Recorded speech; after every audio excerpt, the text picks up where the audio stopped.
Hey y'all, it's Heel Heat time. Hi everybody and welcome to Heel Heat. My name is George Coles and this is our NXT show for the week.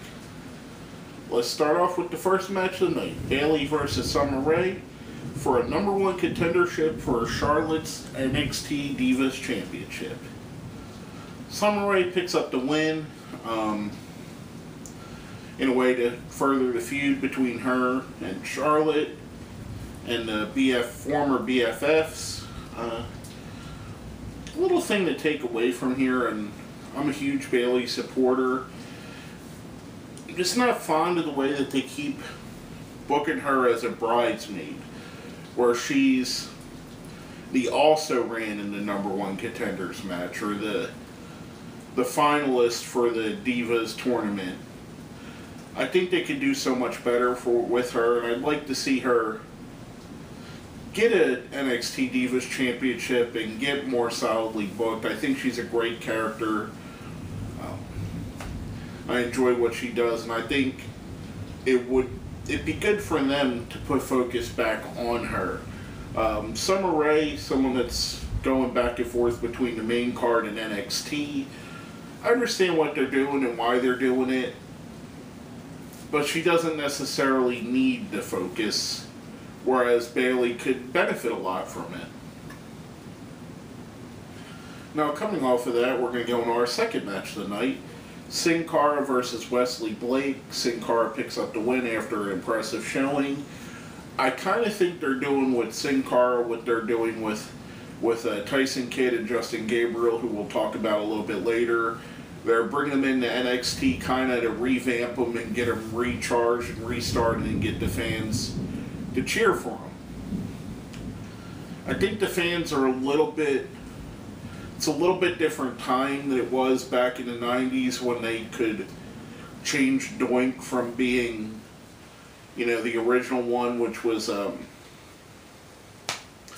Matt Bourne, I'm sorry about that, just had a brain fart, to being Ray Apollo or Steve Kern or Steve Lombardi or any of the number of people that played the role, where the fans didn't really know there was a change other than some hardcore fans. Now, with the advent of the internet, almost everybody knows that this isn't the original Sin Cara. This is Hunico playing Sin Cara.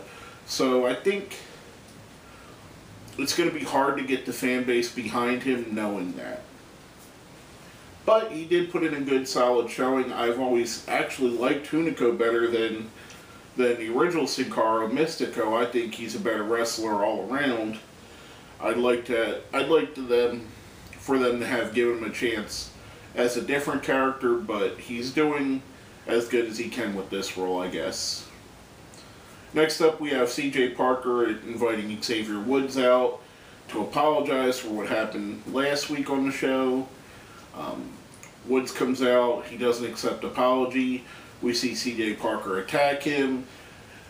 The evolution of CJ Parker's character from being a goofy hippie that nobody gave a crap about to a merciless hippie that's pushing his views on the world, kind of reminiscent of the Bo Dallas turn from being a guy that's a motivational speaker to being a guy that's over-the-top motivational while doing nefarious things in the ring.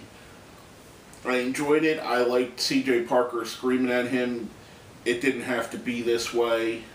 Kind of harkens back to, it's not his fault that he's evil, it's your fault that he's evil. If you would have just went with what he said, he wouldn't be doing what he's doing. Which leads us into our next match of the night. Bull Dempsey versus Angelo Dawkins. Second time we're seeing Bull Dempsey. Another match set up for him to shine in. And I actually believe, if you remember back when he first appeared, I was really on the fence with him. I kind of found him a little bit, let's say, boring. I think he improved a hell of a lot in this. I don't know if it's a matter of the opponent he had, but I got it more. I seen the potential in him now. I see where he could go with his character, and I don't know if it's just a matter of the first match was nerves or if he had an opponent that didn't work well with his style. Angelo Dawkins maybe the reason that this was better for me, but I think this was a complete 180 on Bull Dempsey, and I see something now that I didn't see the first time, which is really cool. I hope he builds on that and continues to improve, because like I said, if you remember the first time, I wasn't a fan of what he did. Now that's going to lead us into the tag team match for the main event. Sami Zayn and Adrian Neville versus Tyson Kidd and Justin Gabriel. Backstory is that these two have recently turned heel.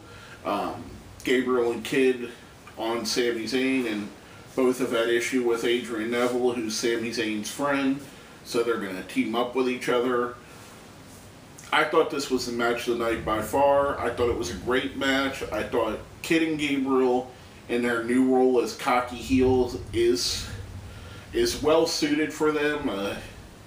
Zayn and Neville playing the face team, Neville coming in like a house of fire, them being able to sell it, kind of reminded me of something, and this is dating myself, it kind of reminded me of a match with the Midnight Express versus the Rock and Roll Express. Two teams that were both technically gifted, wrestled a very similar style. However, it was obvious who the heel team was and who the face team was by the way they worked with each other, and it played off perfectly, and this played off perfectly as well. It didn't come off as four solo wrestlers doing a tag team match. It came off as two tag teams with four amazing wrestlers doing a great match. The heels get the win after Zayn knocks Tyson Kidd into the ropes, which knocks his wife, Natalya Neidhart, off of the apron. Sami Zayn and Kidd look on her to check and see if she's okay.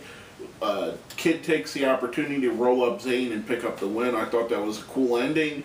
I thought it was very well thought out. I thought it gave a lot of depth to his character, especially with them teasing the marital issues. The one thing I will say about that, he better be very careful with that, and this is coming from outside of wrestling. Every time they've teased marital issues or done something like this on the show, in real life, marital issues ended up happening quite soon after that. Just saying, I hope it doesn't go that way for Tyson and Natalya. Just I hope they understand the difference between show and real life. Especially if they package something where Natalya becomes the girlfriend of Adrian Neville or someone else. But coming off of that, we're going to go into our rankings, our top 5 prospects from NXT. And just to preface, in case you're new to our NXT show and this is the first time you're watching it, we only rank the guys that aren't currently on the WWE roster. So guys like Sin Cara, a girl like Summer Rae, Xavier Woods, they're not going to be in the rankings no matter how good they are, because they've already made it to where they need to go. This is more of a rankings for the people that haven't made it to the main roster as of yet. Our number 5, the NXT now world champion, because he's defended the belt in Japan, Adrian Neville. Now, the only reason Adrian's this far down on there is I think his promo skills hurt him a bit. His in-ring talent is unmatched by pretty much anyone in the world. He's an aerial artist along the lines of Rob Van Dam in his prime, along the lines of anybody you could ever think of. His promo skills with the thick accent, I don't know if he's ever gonna get past that. So that's what puts him a little bit down further. Now our number 4 is Charlotte. Charlotte continues to improve, and she's improving in such a rapid rate that I assume by the end of the summer she is going to be on the main roster. Point blank. And she deserves it. Within just a few years of becoming a wrestler, she's already vaulted herself to the top of the NXT rankings, and I would say if you mix the NXT women in with the main roster women, there's maybe 2 to 3 women on the main roster that I would consider better than her. That's how good she is. Now our number 3 was hurt by being not being on the show for the past couple weeks, and that's Tyler Breeze. Tyler Breeze, I think, has everything you're going to need to succeed. He reminds me of a young heel Shawn Michaels in every way possible that's good. I think he's got a bright, bright future ahead. I think the more he continues to hone the character and the more he continues to dial it in, the better it's going to be for him. Now our number 2, this is going to surprise everybody. For the first time since I've been doing NXT, they're not number 1, Ascension. And the reason they've fallen, much like Tyler Breeze, is because of the fact that they haven't been on the show that much. The most dominant team in the history of NXT, easily the most ready act, in my opinion, to move to the main roster is Ascension. I have no idea what they're holding off on bringing them up for, but on a similar note, the WWE held off on a while on the Wyatt family and all 3 members of the Shield, and we see how well that worked out for their careers. So maybe them holding off on the Ascension is going to be a good thing in the long run for them. And our new number 1, Sami Zayn. What can I say about Sami Zayn? He's probably, out of every wrestler on the NXT roster, Sami Zayn is my favorite male competitor on the show, Bayley being my favorite female competitor. I think there's just a connection that he has with the fans that is so hard to replicate. It's so hard to do, so hard to fake. Basically, he has a connection like Daniel Bryan has. He has the connection like CM Punk had, where the fans love him no matter what he does and how he does it. And I think it's awesome. That, with the fact that he's probably one of the best in-ring talents in all of the WWE universe, puts him at number 1. And he's the number 1 top prospect in NXT right now, in my opinion. But basically, that's all I have to say about that. My name is George Coles, and this has been another episode of Heel Heat.